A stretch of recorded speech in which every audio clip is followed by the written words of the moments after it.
संघाच्या दौऱ्यावर असल्यामुळे तुमच्याशी काय बोलू शकलो नाही. पण गेले 2 दिवस ब्रेकिंगला मीच होतो. हे काहीतरी अखिल भारतीय चित्रपट मंडळाची निवडणूक चालू आहे आणि त्याच्यामध्ये कोणतरी विद्वान असं म्हणाले की माझा सहभाग त्याच्यामध्ये होता, माझा ओएसडी काहीतरी तिथं होता. मला असं वाटलं की तो विषय खरं काल संपलेला आहे. पण माझ्या दृष्टीने मी एवढंच सांगतो की मी निवडणुकीला सामोरं जात असताना स्वतः मैदानात उतरतो. माझ्या ओएसडीला PS ला कोणाला असं पाठवत नाही. आणि महत्वाची गोष्ट आहे की या क्षेत्रामध्ये गेली मी 20 वर्ष काम करतो. त्याच्यामुळे अखिल भारतीय नाट्य परिषदेचा मी विश्वस्त आहे. तिथं प्रशांत दामले तुम्हाला सांगू शकतात, अनेक कलाकार सांगू शकतात. त्याच्यामुळं त्या अखिल भारतीय चित्रपट महामंडळाच्या निवडणुकीशी माझा काही संबंध नव्हता, नाही. आणि जर संबंध ठेवायचा झाला तर बहुतेक काहीतरी 29 तारखेपर्यंत फॉर्म मागे जायची काहीतरी मुदत आहे, तुमच्याच चॅनलमधनं मी ऐकलेलं आहे.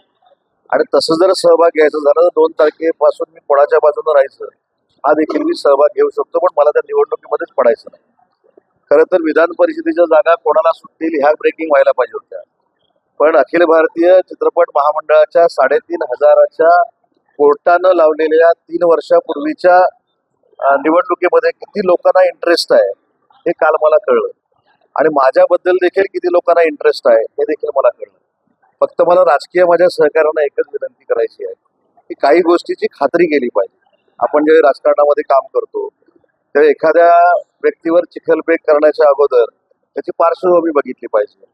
फॉर्म जो भरला गेला होता त्याच्यामध्ये उदय सामंतचं नाव होतं का, उदय सामंत तिथं होता का, ज्यांनी पत्रकार परिषद घेतली त्यांना 6 वर्षापूर्वी माझ्या ओएसडीनं मदत केलेली आहे. म्हणजे मला त्याच्यावर काही बोलायचंच नाही. माझ्या दृष्टीनं तो विषय संपलेला आहे. पण एखाद्या गोष्टीचा कशा पद्धतीनं राजकीय डाव काही लोक खेळू शकतात आणि मी फुरसतीनं कधीतरी विधान परिषदेची निवडणूक संपल्यानंतर याच्या मागचे करते धरते कोण आहेत हे देखील मी पत्रकारांना सांगणार आहे.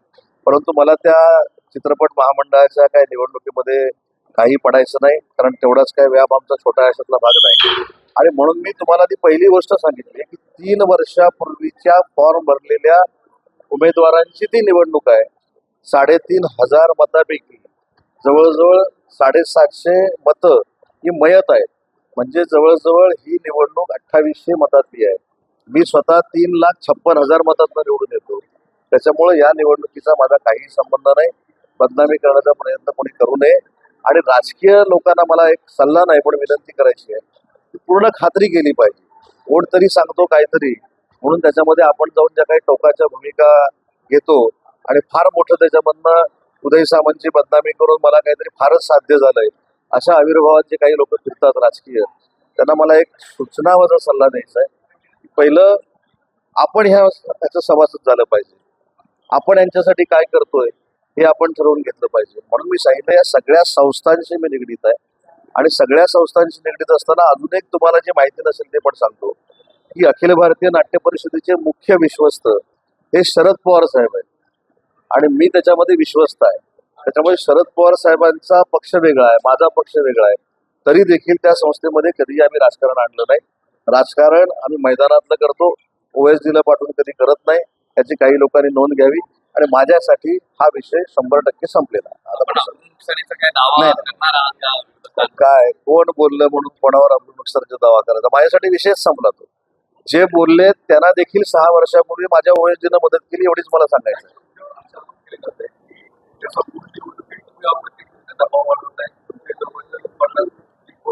मी एकदा सांगू का, मला असं वाटतं की जवळच्या लोकांना निवडून आणणं, लांबच्या लोकांना निवडून आणणं याच्यावर चित्रपट महामंडळाचे जे अध्यक्ष आहेत मेघराज भोसले यांनी खुलासा केलेला आहे. काल माझे सहकारी सुशांत शेलारनी खुलासा केलेला आहे. आणि ज्यासाठी रान उठवलं गेलं तो मला असं वाटतं काल विषय संपला ना. त्याच्यामुळे माझ्या दृष्टीनं अखिल भारतीय चित्रपट महामंडळाचा फार मोठा जो जागतिक स्तरावरचा विषय गेले 2 दिवस चालूच होता आणि काही लोक बोलत होते तो माझ्या दृष्टीनं संपलेला आहे. आणि माझा त्या निवडणुकीशी काडीमात्र संबंध नाही. माझा माझा माझा संबंध हा विधान परिषदेच्या निवडणुकीसाठी आहे. मी समन्वय समितीचा सदस्य आहे. त्या बाबतीत मला विचार. विधान परिषदेच्या निवडणुकीच्या अनुषंगाने क्षितिज ठाकूर यांची भेट रवींद्र फाटकांनी घेतलेली आहे. बहुजन विकास आघाडीचा पाठिंबा शिवसेनेला मिळतो आणि ठाण्याच्या जागेसंदर्भातलं नेमकं गणित काय मानलं? त्याने आपल्याच माध्यमातून सकाळी म्हणजे मी असेल पाटील साहेबांनी असेल आम्ही बघितलं की वसई विरारमध्ये आप्पांचा नक्की राजकीय वर्चस्व आहे, आपल्याला कोणालाही नाकारता येणार नाही. मग क्षितिजचे असतील, आप्पा असतील, त्यांची बहुजन विकास आघाडी असेल आणि चांगल्या भावनेने जर रवी फाटकाने जर त्यांची भेट घेतली असेल तर चांगलं आहे ना.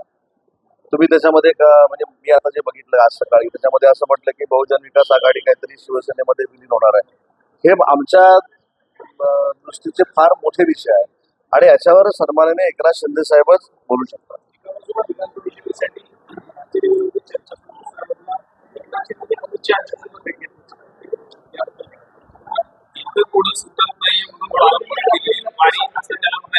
माननीय शिंदे साहेबांनी भेट घेतल्याची तुम्हाला जसं कळतंय तसं चॅनलच्या माध्यमातून आम्हाला कळतं. त्याच्यामुळे मी आणि गुलाबराव पाटील साहेबांची चर्चा करू आणि मग त्याचा खुलासा करू. तुम्हाला जे कळलं ते तुम्ही स्क्रीनवर दाखवलं, तुमच्याकडनं आम्हाला पण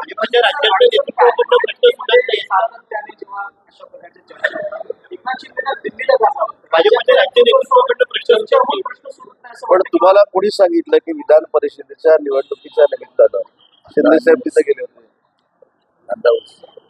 कांद्याचा प्रश्न आहे, ऊसाचा प्रश्न आहे. त्याच्यामुळे मला असं वाटतं की सगळ्या ह्याला तुम्ही राजकीय म्हणजे तुम्ही असं नाही गेले का हाही प्रश्न आहे. म्हणून आम्ही असं म्हटलं की तुम्हाला ज्या सूत्रांकडनं कळलं ते तुम्ही स्क्रीनवर दाखवलं आणि तुमच्याकडनं आम्हाला दोघांना कळलं ते आता आम्ही कळलेल्या साहेबांना विचारू आणि त्यांच्याकडनं आम्हाला काय कळलं की आम्ही तुम्हाला सांगू. लोकशाही मराठीने एक बातमी केली आहे. ठाण्यातील 193 एकर वनजमीन जी आहे ती खासगी कंपनीकडे गेली आणि या वनजमिनीच्या हस्तांतरासाठी आता 2,800 कोटींचा TDR द्यावा लागणार आहे. आधी याच्यातलं मी एक तुम्हाला प्रामाणिकपणानं सांगतो की असं एवढ्या मोठ्या एकर जमिनीचा TDR BDR हे सगळं कॅल्क्युलेशन करूनच होतं. आता मध्ये मला असं वाटतं की आमचे युबीटीतले एक आमदार आहेत विधान परिषदेचे, त्यांनी ते ऑरिक सिटीच्या संदर्भात जे टेंडर झालं ते सोशल मीडियावर टाकलं. ते 1200 कोटीचं टेंडर होतं. कसं आहे की काही लोकांनी अभ्यास केला पाहिजे. त्याचा डायरेक्टली इनडायरेक्टली रोख कोणाकडे होता? उद्योग विभागाकडे होता. पण तसं ते नाही आहे. ऑरिक ही वेगळी सिस्टीम आहे, त्याच्यावर केंद्राची कमिटी आहे आणि केंद्राची कमिटी कायद्यानुसार आणि त्यांचे काय रूल्स अँड रेग्युलेशन्स असतील त्याच्यानुसार ते टेंडर देत असतं. पण हल्ली उठसूट कदाचित आमच्या नावाची ब्रेकिंग आम्हाला कदाचित हल्ली जास्त TRP मिळत असेल म्हणून त्यांनी पण सोशल मीडियावर सांगून टाकलं की 1200 कोटीमध्ये भ्रष्टाचार झाला. असं काहीच झालं नाही. तसाच हा मुद्दा आहे की ठाण्याची जमीन ज्या पद्धतीनं दिली गेली असेल कायद्याचं नियमाचं सगळं पालन करूनच दिली गेली.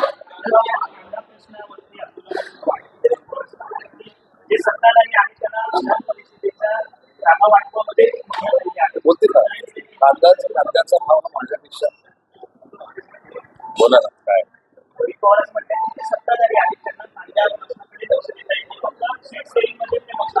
कांदा उत्पादक शेतकऱ्याकरता नाफेड करणं खरेदी करायला याच्याकरता सरकारचा प्रयत्न आहे आणि उद्याच्या दिवशी आदरणीय मुख्यमंत्री आणि उपमुख्यमंत्री यांची बैठक दिल्लीमध्ये कांद्याकरता आणि ऊसाकरता आहे. त्यामुळे उद्या काहीतरी होईल याच्याकरता हे सगळे आंदोलन चालू आहे.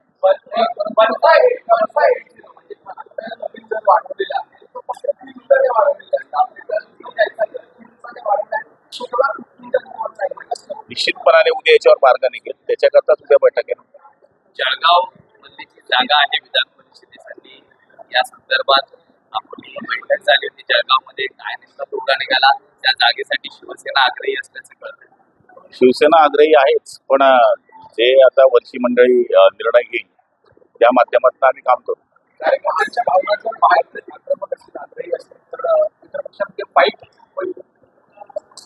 फाईट होईल की काय होईल हा विषय नंतरचा आहे. पहिलं आता तिघ नेते मंडळी बसून निर्णय घेऊ. पण जिल्ह्यातलं जे वर्चस्व आहे हे शिवसेनेचं भाजपच्याच बरोबरचं आहे आणि त्यानुसारच आपण ही जागा मागतो.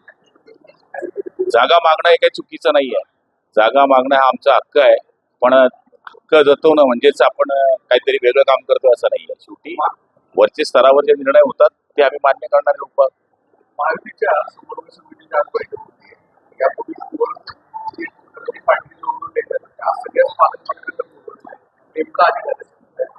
नाही, याच्यामध्ये महत्वाचा मुद्दा असा आहे की समन्वय समितीमध्ये आमच्या जे काही ठरलंय ते पालकमंत्र्यांपर्यंत पोहोचावं आणि त्या पद्धतीनं महायुतीतल्या सगळे लोकप्रतिनिधी असतील यांना कशा पद्धतीनं वेगवेगळ्या स्तरावर न्याय द्यावा हे जे काही आमची चर्चा झालेली आहे त्या चर्चेचा परिपाक म्हणून या मंत्र्यांच्या बैठक आहे आणि त्या मंत्र्यांच्या बैठकीमध्ये जे समन्वय समितीमध्ये माननीय शिंदे साहेबांच्या निर्देशानुसार, देवेंद्रजींच्या निर्देशानुसार आणि सुनेत्रा बहिणींच्या निर्देशानुसार जे आम्हाला समितीमध्ये सांगितलेलं आहे ते आम्ही त्यांना सांगणार. सर, हिंदी में जानना चाहेंगे जिस तरह से डीजल पेट्रोल के दाम बढ़ रहे हैं, आज सीएनजी का भी